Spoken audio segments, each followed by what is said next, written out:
Saya berhenti di keplok-plok begitu, gitu ya, tidak berhenti di nyanyian begitu, tapi itu dilaksanakan. Saya dampingi Pak Menteri kemana lupa saya, ke anak-anak SMK atau anak SMA begitu. Ditanya apa 7 kebiasaan anak Indonesia hebat, apa satu bangun bagi 2 beribadah, 3 berolahraga, 4 makanan bergizi, 5 ya belajar, 6 bermasyarakat, 7 tidur cepat.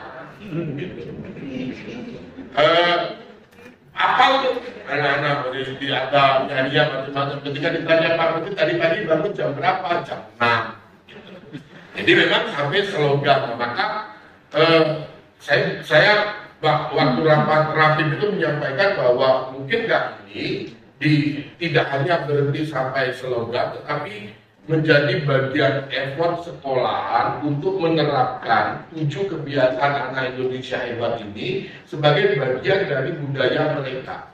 Dan itu harus keterlibatan 2, bahkan mungkin 3 ya.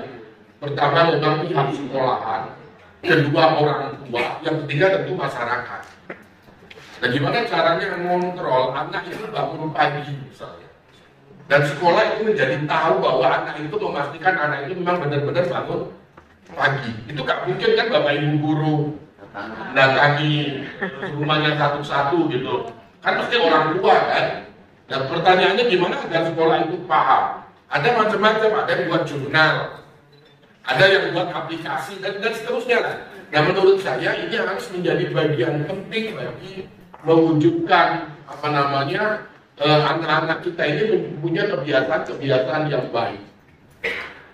Di Jakarta ini agak saya heran, saya ini kan kagok ya masuk Jakarta ya. Kalau di Jogja kan golek bakmi, itu kan enak banget golek bakmi. Jakarta golek bakmi setengah mati tuh macetnya. Apalagi kalau hujan, kalau hujan kan sini golek bakmi malah enak kan.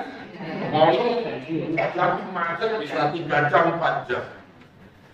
Maka saya dari kantor saya kan menginap di wismanya di wismanya kementerian ya kayak rumah susun gitulah, tapi miliknya kementerian.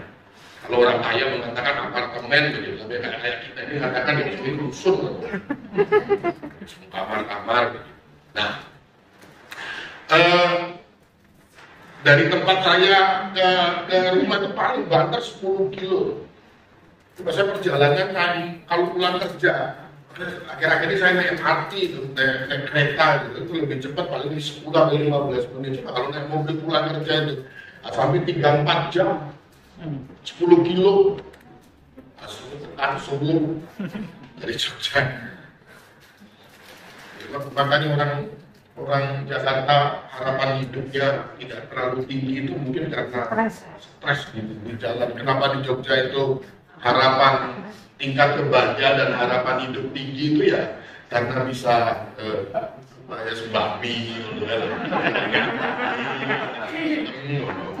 apa? Mari bangun dialog dengan orang tua. Mari ciptakan komunikasi yang baik dan ekosistem yang baik dengan orang tua. Hal itu tugas kepala sekolah. Kalau itu terjadi, menurut saya penting. Nah, yang berikutnya, ini pembelajaran agar bermutu, pembelajaran itu harus adaptif dan bermakna. Nanti kita belajar tentang sedikit tentang deep learning. Saya tidak ingin tidak tentu harus banyak hal dibicarakan tentang deep learning.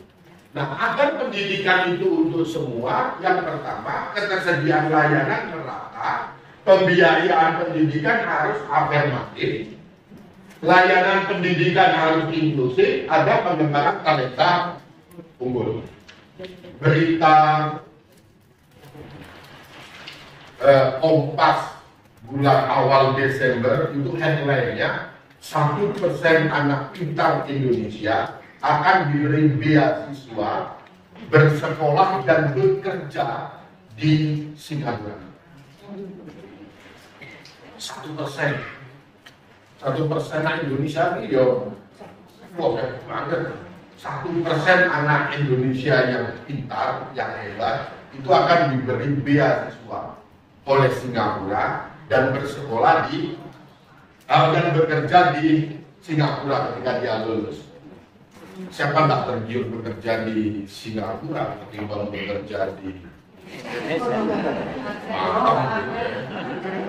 Bapak Ibu, kalau ada anak-anak kita pintar, lalu dia kemudian menjadi dosen atau guru, ditawari menjadi guru di Sleman, gitu, mereka guru swasta, atau bekerja di Singapura, menjadi guru di Singapura, logikanya semilin di Singapura, tentu gajinya lebih besar. Jakarta, Jogja, Singapura itu sekarang sudah tidak terlalu sulit. Dengan pesawat yang paling 2 jam, 3 jam seminggu sekali bisa pulang. Apalagi naik pesawat yang tidak terlalu mahal. Mereka kalau cari-cari kan dulu kita tuh mana yang tiket-tiket yang diskon gitu. Kenapa Singapura begitu mementingkan itu? Karena Singapura butuh orang-orang pintar untuk mengelola ekonomi dan industrinya.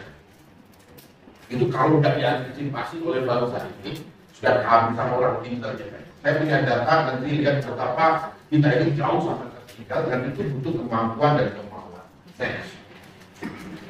Nah, semua program yang dicanangkan oleh kementerian ujungnya harus itu tadi, harus pendidikan bermutu untuk semua, apapun kebijakannya.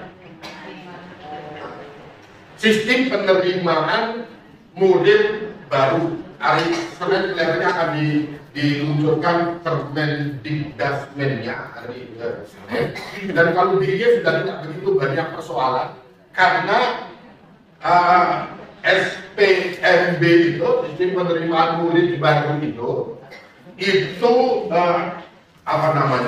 salah satu best practice-nya itu adalah DY dengan ASPD-nya.